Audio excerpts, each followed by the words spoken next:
안녕하십니까. 책 속에 돈이 있다. 예민수의 경제책방 예민수입니다.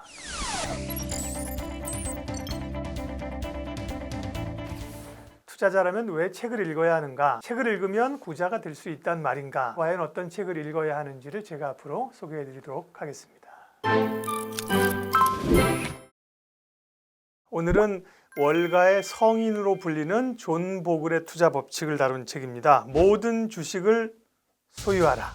이게 책 제목인데요. 그 전에 워렌 버핏이 이 월가의 이 헤지펀드 매니저들하고 내기했던 얘기를 오늘 좀 우화로 좀 에피소드로 소개를 해드릴게요. 워렌 버핏이 2007년에 이 헤지펀드 매니저들에게 하는 일은 너무 없는데 보너스를 너희들은 많이 가지고 가는 것 같아. 그러면서 내기를 했습니다. 헤지펀드는 지난번에 한번 설명을 했는데요. 일반적인 우리가 드는 펀드보다 굉장히 민첩하게 혹은 좀 더 위험한 곳에 투자해서 고위험 고수익을 올리는 펀드가 헤지펀드예요. 자, 앞으로 10년 동안 내기를 하자. 나는 시장 전체에 투자할게. 소위 이 인덱스 펀드를 살 테니까, 그리고 너희들은 너희가 원하는 걸 운용해 가지고 10년 동안 수익률 내기를 하자. 이 나보다 수익이 높으면 내가 $50만 줄게. 한 6억 원 정도 되죠? 6억 원 정도 줄게. 이렇게 얘기했어요. 그랬더니만 헤지펀드 매니저들이 뭐 우물쭈물하다가 도전자가 없는가 싶었는데 프로티지 파트너스라는 곳의 창립자인 테드 사이즈가 도전을 받아들여서 내기를 했어요. 자, 그래서 내기의 내용은 이런 거예요. 워렌 버핏과 이 테드 사이즈라는 분이 각각 $32만 각출을 했어요. 그리고 이제 판돈 $64만 게임이 끝날 때 $100만 되기로 한 거예요. 우리 돈으로 한 12억 원 정도를 누가 가져갈 것이냐. 워렌 버핏은 미국 시장을 대표하는 인덱스 펀드라는 곳에 투자를 했고요. 테드 사이즈는 자기가 직접 고른 헤지펀드 5개에 분산 투자를 했어요. 그리고 10년 후에 이 수익률을 비교를 하기로 했는데 첫 해에는 테드가 이겼어요. 그런데 2년 차부터는 줄곧 워렌 버핏의 이 인덱스 펀드가 워렌 버핏이 승리를 하기 시작해서 10년 지난 후에 누적 수익률이 어땠느냐. 워렌 버핏은 연간 7.1%, 반면 테드 사이즈는 연간 2.2%. 그러니까 이게 7.1%가 별거 아닌 것 같죠. 연간이라니까요. 매년 7% 수익 내니까 사실 대단한 거거든요. 그러면서 워렌 버핏의 완승으로 게임이 끝났고, 이 돈은 버핏이 어디에다가 기부를 했는지까지는 제가 안 찾아봤는데 그건 별로 사람들이 관심 없어서 어쨌든 버핏의 완승으로 끝나고 헤지펀드가 깨졌습니다.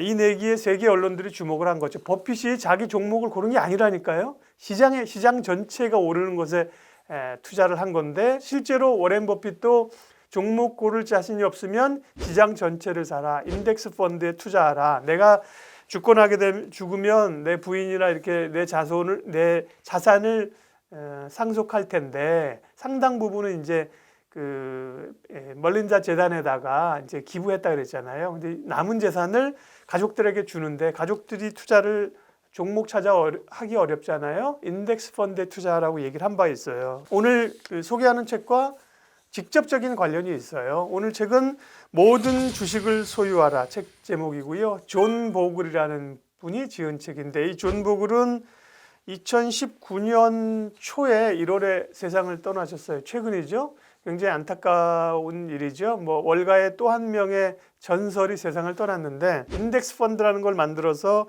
많은 투자들이 안정적으로 편안하게 주식 투자를 할 수 있도록 한 인물로 추앙받아요. 그래서 월스트리트에서 그가 금융업계에 끼친 그의 위대한 업적을 기려서 세인트 존, 월가의 성인이라는 타이틀을 붙여줬어요.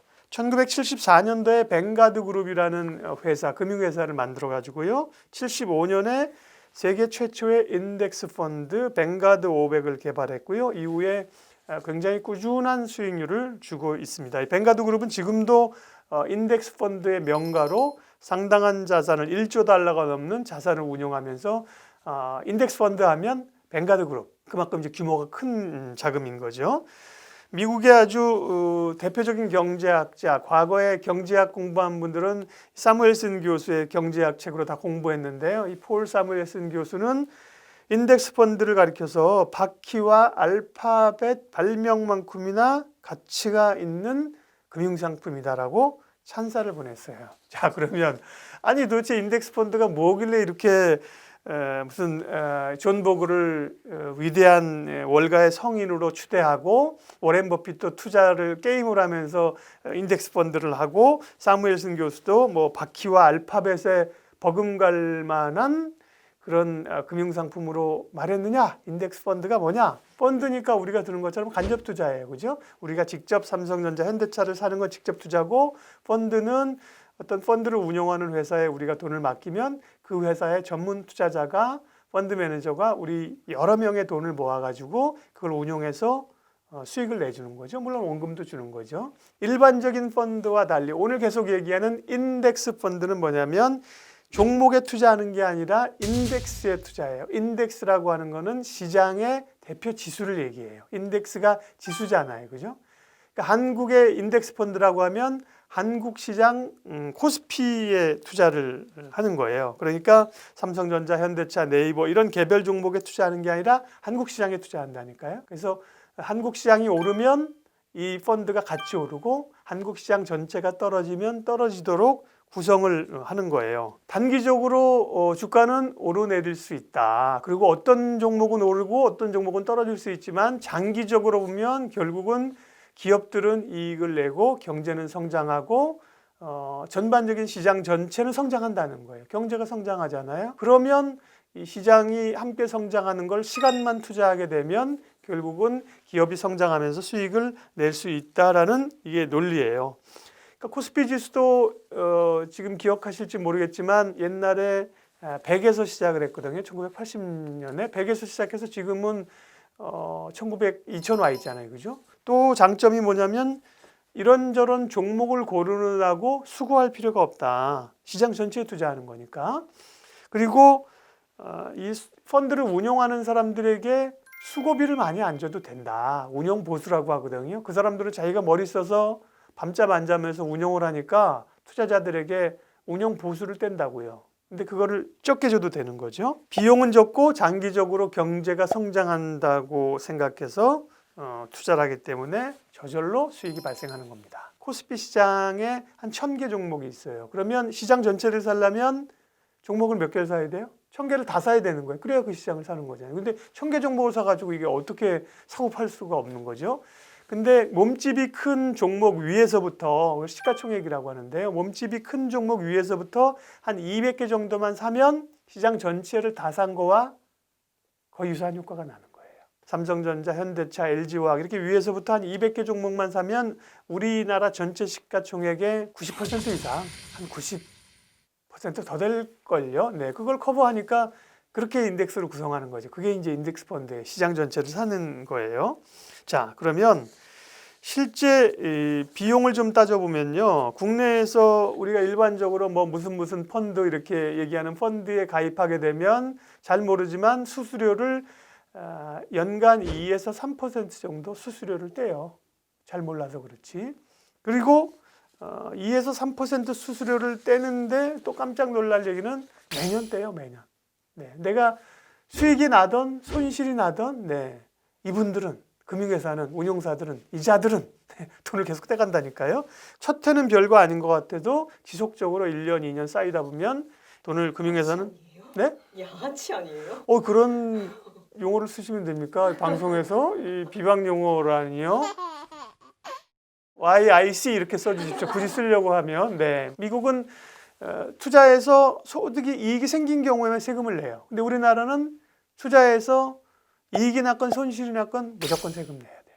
인덱스 펀드가 그래서 좋다는 거예요. 그러니까 기관 투자가들은 인덱스 펀드 안 좋아하죠. 왜냐하면 자기들이 적극적으로 운영하면서 수수료를 떼야지 생색도 내는데 인덱스 펀드는 세금 수수료를 많이 못 떼거든요. 기관 투자가들은 별로 안 좋아해요. 시장의 단기 주가 변동에 연연하지 않고 장기적으로 시장이 성장한다는 것에 믿음을 가지고 있는 장기 투자자들에게는 굉장히 좋은 펀드이죠. 수수료는 적고 장기 성장에 동참할 수 있는 좋은 친구라는 거예요. 그리고 또 한 가지 아까 그 펀드 매니저들이나 금융회사에서 수수료를 아주 매우 성실하게 열심히 해년마다 떼간다고 했는데 또 한 가지 공공연한 비밀이 하나 있습니다. 이 말은 뭐냐면 이 뱅가드, 존 보글이 만든 뱅가드에서 조사한 바에 따르면 1960년대 초부터 10년 단위로 펀드를 평가했는데 펀드 매니저의 무려 90%가 시장 수익률을 넘지 못하는 걸로 나왔어요. 시장을 이기는 펀드가 별로 없어요. 그러니 열심히 노력하고 수수료 내서 시장을 못 이길 거면 싼 수수료의 시장을 사는 게 낫지 않아요? 이게 존 보글이 얘기하는 거예요. 그래서 보글은 미국 사람이니까 이렇게 얘기했어요. 인덱스 펀드는 간단히 말해서 주식회사 미국을 사는 거다. 미국의 기업을 통째로 사는 거고 시가총액에 비례해서 모든 주식을 산 다음에 영원히 보유하는 거다. 어떻게 하면 시장 전체를 사서 효과적인 투자를 할 수 있을까? 그 얘기는 키워드 리딩으로 이어가면서 답을 찾아보겠습니다.